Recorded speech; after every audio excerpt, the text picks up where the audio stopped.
Good morning. My name is Lee Fitzgerald. I'm the Document Control Officer at Shark-Based Salt, and I'm here to demonstrate the SharePoint Contributor Guide. You would have already completed the Elmo course Getting Started with SharePoint Online and have a bit of background on how to get around on the SharePoint intranet and how to search for controlled documents. So here is the Controlled Documents button. You can also get to it on the top navigation bar.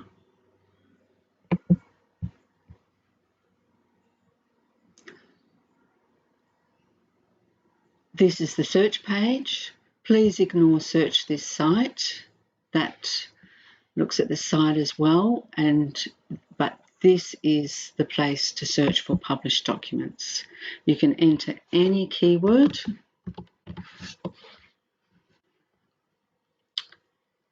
and filters will come up to the left where you can refine your search by clicking on your choice, click outside the form and apply filters. You can continue to refine your search with other options.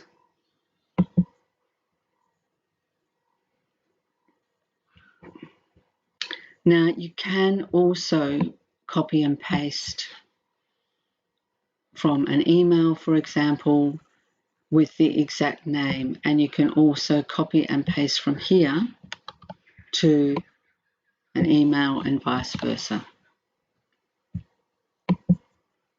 It's a good way to go because it makes sure that your search is fairly efficient.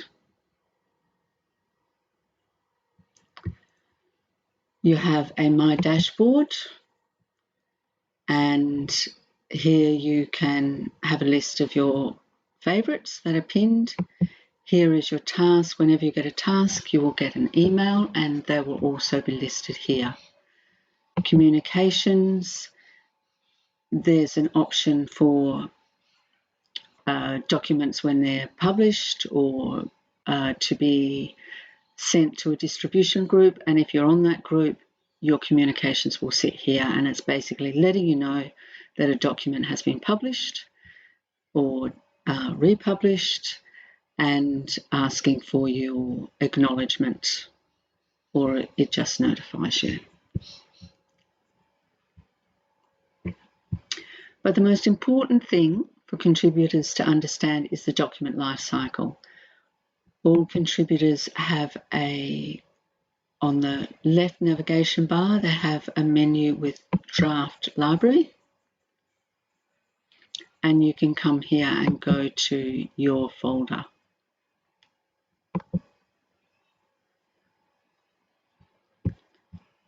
In the folder is a list of your documents. The start of a document is to use Get Template to create a new document. The form opens, you choose the site, click off the form, apply filters. From this list, click on the plus for the template you would like. It shows over here, click Save.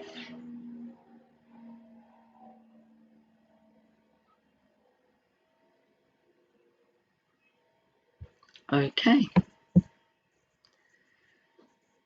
The metadata form immediately opens. For each document, there is two files, one for the content and one for the metadata.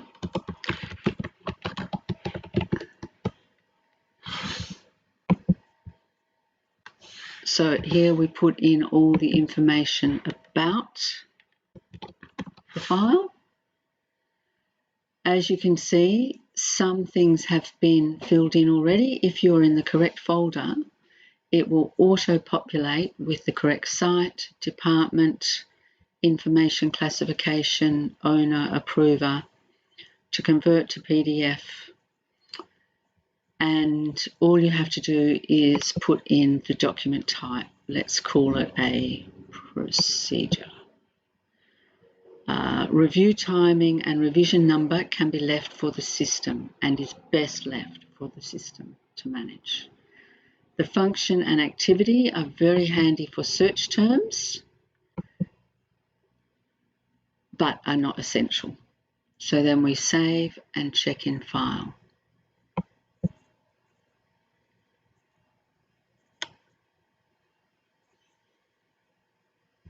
Wait for this message to come up and then click outside the form to exit. If you don't wait for the message, it could cancel your work.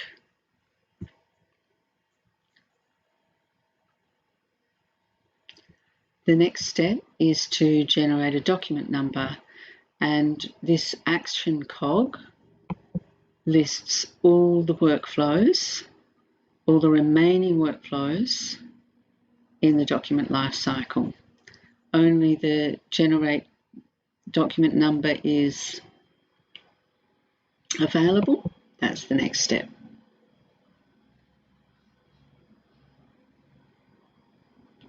Okay. The document number includes the site, then the document type, and a sequential number. If the file name, the site, or the document type changes, then a new document number will have to be generated. But in situations like that, please just contact me and I'll be able to advise the correct way to go. We now have a file ready to populate. I'll open it up to show you.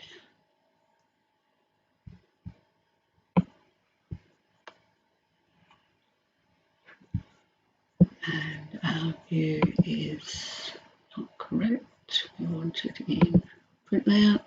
So here's the header and footer for the first page and for the second page.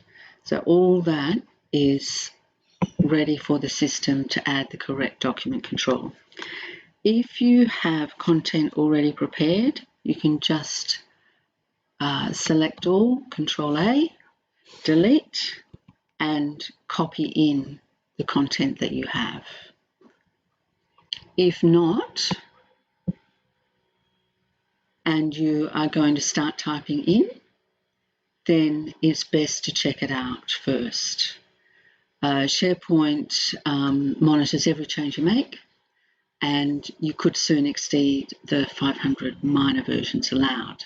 So if you check it out, when you check it back in, SharePoint treats it as one change. So this little 3 dots menu has more and then check out. And when you see this red circle with the white arrow, you can hover over it and see who checked out that item.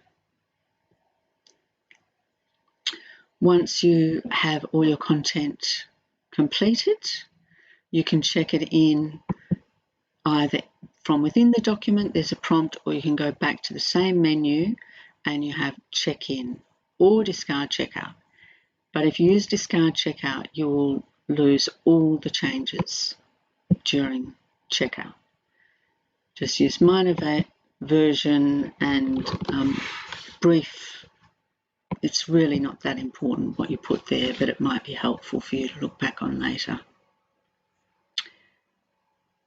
So now we have a document, and let's pretend that it is perfect and ready to show your colleagues. You can use the next workflow, which is review and feedback. Here you just type in the email of the person you want to send it to, provide them with edit access. I do that religiously because if someone is not a contributor, they would otherwise not be able to make any changes to the document. So this access is granted for this document only up until it's published to all users that are sent the workflow. Here you can add special instructions, and please use capitals here. It does help, although I normally don't recommend shouting online. it does help when people get the email message, your special instructions stand out. And then press Start.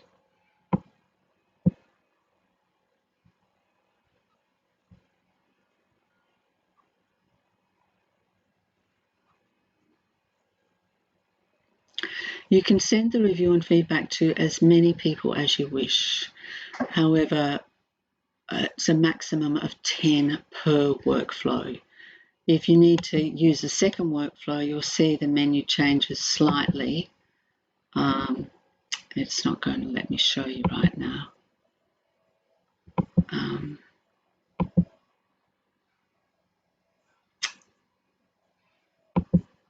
And this one isn't either. But the review and feedback changes to add additional reviewers. However, not everybody needs to reply. If you feel that you are ready to publish, you can go straight to the approve and publish as soon as that workflow is resolved. So I'll show you on a different document. You can use the approve and publish workflow. And the approver is already set in the metadata, so the workflow picks up on that. You just type in what's changed, or if it's a new document, just put in new or added, just a very brief description for the approver to understand what's going on, and then start. But I'll cancel this one. So when the publishing workflow starts, it goes to the first approver, then to a second approver if there is one listed, and then to the document controller. They do a QC check, check the spelling, formatting, any references, and when they approve, it's then published. So a copy is put into the published library. You can see here on the left navigation that there's a draft library, a published library, and an archive library. So if it's a Word document, it's normally converted to PDF to put into the published library, although there's some exceptions, like some forms are left as a Word document so that people can fill them in.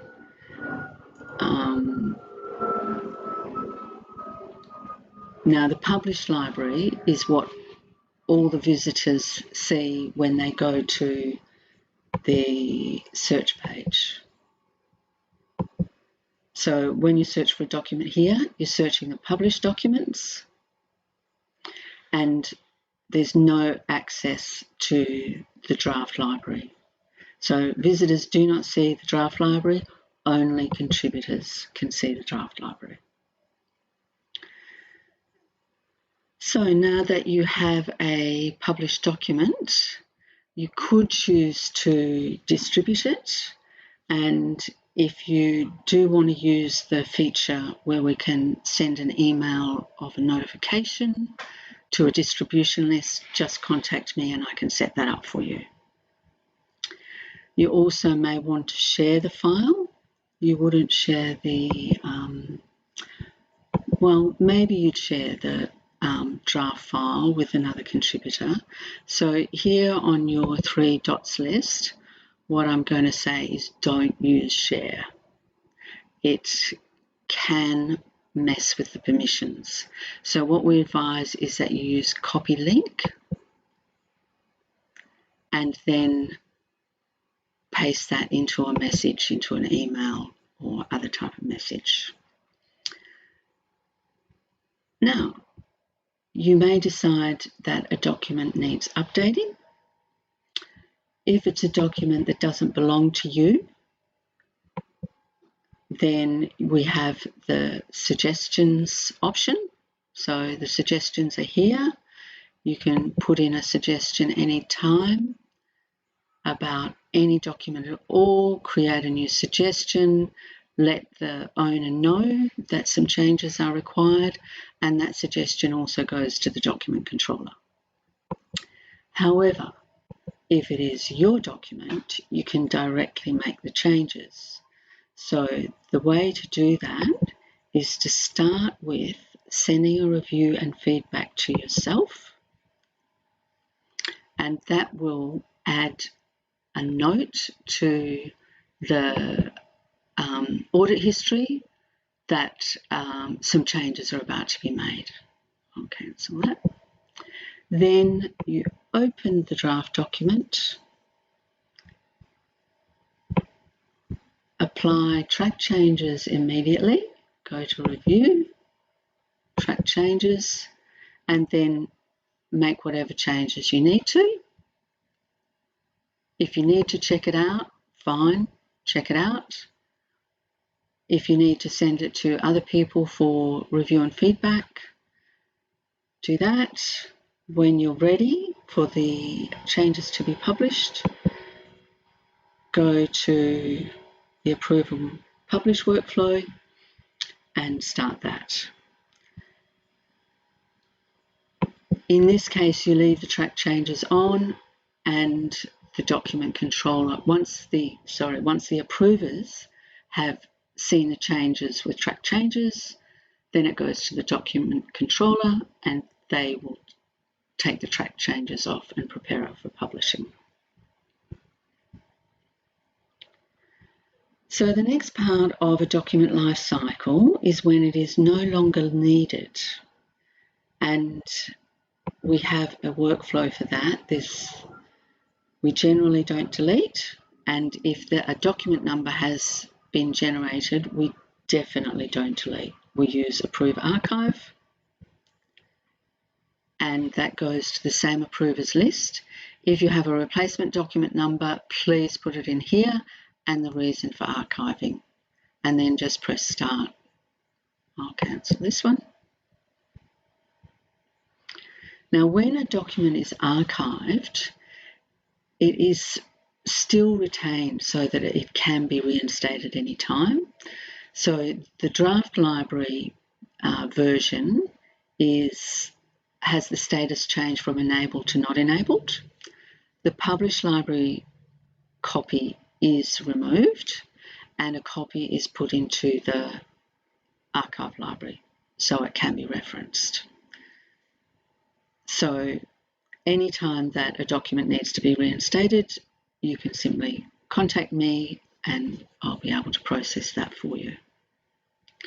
So that is the entire document lifecycle in workflow. And as you can see here on the action cog list, they're all listed in the order that they're used. I encourage everybody to use the system from the beginning of the life cycle using Get Template. Please do not work offline because if you do work online, you start with Get Template, you use the review and feedback, all the changes and comments and approvals are all recorded on in the history here, and they can be referred to. So how do you trace the changes that have occurred? The first point is in Manage Draft Document,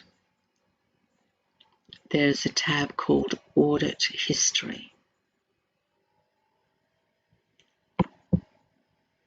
And that lists all the changes that have occurred via workflow. Here on this 3 dots menu, we have version history. And this is the SharePoint default, and this shows all the versions that have been saved and who's modified it. You can open up any of these versions and you can see the content, and if you need to refer to the metadata, you go to File, Info, and look at the properties. There's also a way to look at the workflows, but if you need to do that, just contact me and I'll guide you through.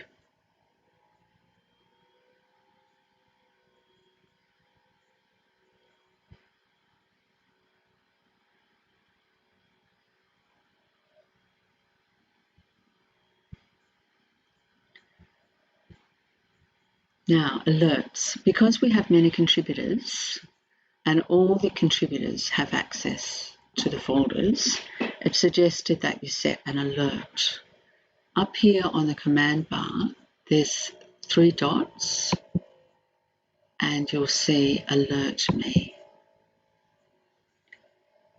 So you can check through the options and choose OK. And if something has changed in your folder, you will be sent an alert. If you decide that you don't want that, then you can go to Manage My Alerts and change your options. Another function that we have is the Related Documents feature. So on your search results page, there's a Related Documents column where you see that icon. You can open the Related Documents, and it's a really good feature. It opens immediately. Now we manage that in the draft library by going again to Manage Draft Document, and there's a tab called Related Documents where you can link a document anytime. This search goes from the start of it's not a keyword search. You've got to know the beginning of the name to add it. You just press plus and add it in. That updates immediately. You don't have to republish. It'll be immediately available on the Publish Library search page.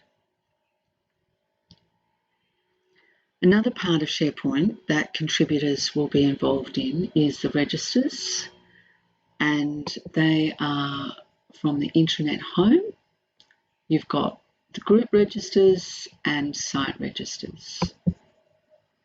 This is where files that are continually updated are located.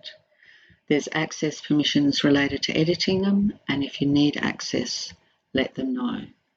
The other option that we have is Uncontrolled Documents. So if it's a document that doesn't require approvals, such as we've got photos and stationery, etc., they can be stored here. So that's it in brief. If you require further information, there is an abundance of information under the Document Control Training from the top navigation bar. In level 2, there's the contributor guides. We also have the help process, which is a reminder on all the options that you have, including calling me anytime or contacting me anytime. And we also have a help desk link if it's an IT issue. So I hope you enjoy using SharePoint and the Controlled Document Management System, or CDMS. And as I've said, please contact me anytime if you need assistance. Thank you.